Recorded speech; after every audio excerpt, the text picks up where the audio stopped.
Okay, although the taiga was a harsh environment with long cold winters, it provided a lot of materials for the basic lives of the indigenous people who worked here, and later for the Russians who moved to settle in this area about 400 years ago. It had the pine trees that you can see behind me, which provided timber for building houses and for many construction jobs like agricultural implements. It also had the birch trees, which were very often used for fuel for burning in the winter.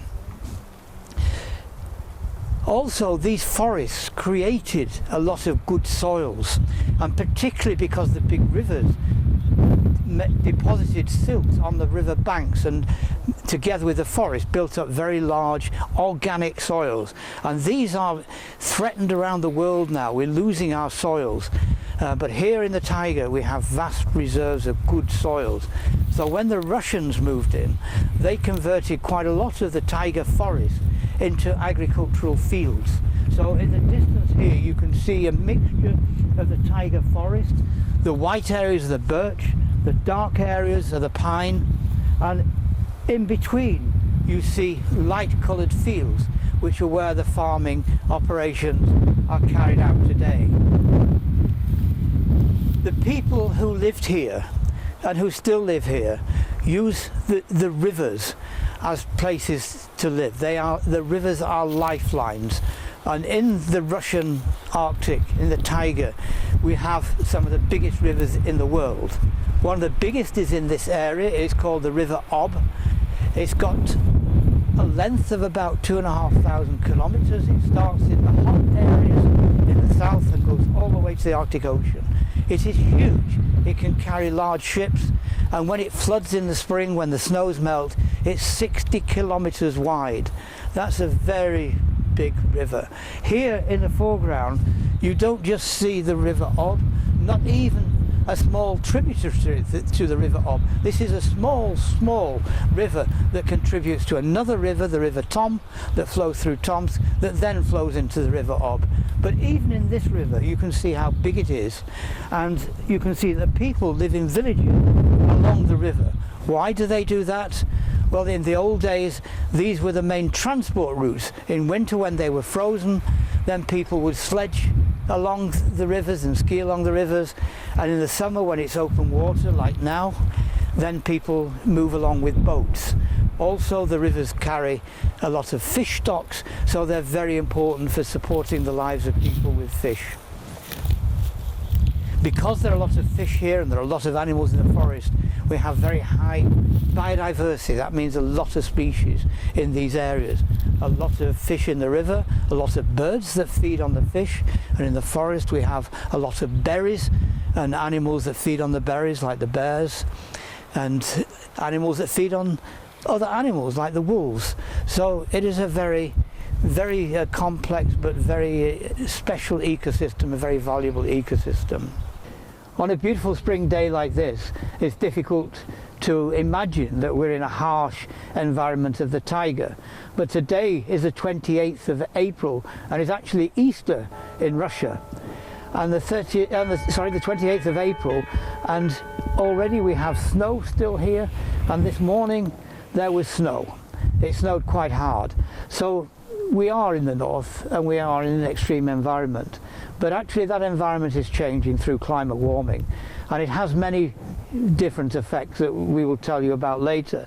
But this river, unlike the English rivers, every year this huge river and the rivers that this flows into, which are even bigger, they freeze solid in the September, the autumn time, and then you can drive trucks and cars across them because they are so thick. But in the spring, then the ice breaks up, and it breaks up very suddenly, and when the pressure is released there is a lot of dynamic activity, and the river starts flowing very quickly after the ice is broken up, and the pressure of the ice breaking up throws ice onto the banks, and in the distance you can see not snow along the banks of the river, but big blocks of ice that have been forced onto the land, and because it's still only spring, these haven't yet melted. What is happening because of climate warming? Two things. First of all, the river floods in spring, and it floods over very big areas, and that's because the snow and the glaciers in the mountains that feed the river in the south are melting because of climate warming. Also, the date in the year at which the river ice breaks and the river starts to flow again is getting earlier and earlier because of the climate warming. What does this mean for the people and the wildlife? Well, because the river is getting warmer, the traditional fish that people used to eat are changing, and new species are living further north than they ever used to do, and these fish aren't as tasty to the local people. So the food supplies are changing for the people.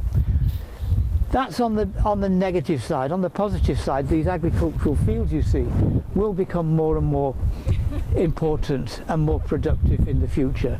But because of the flooding, they may only be used for part of the year.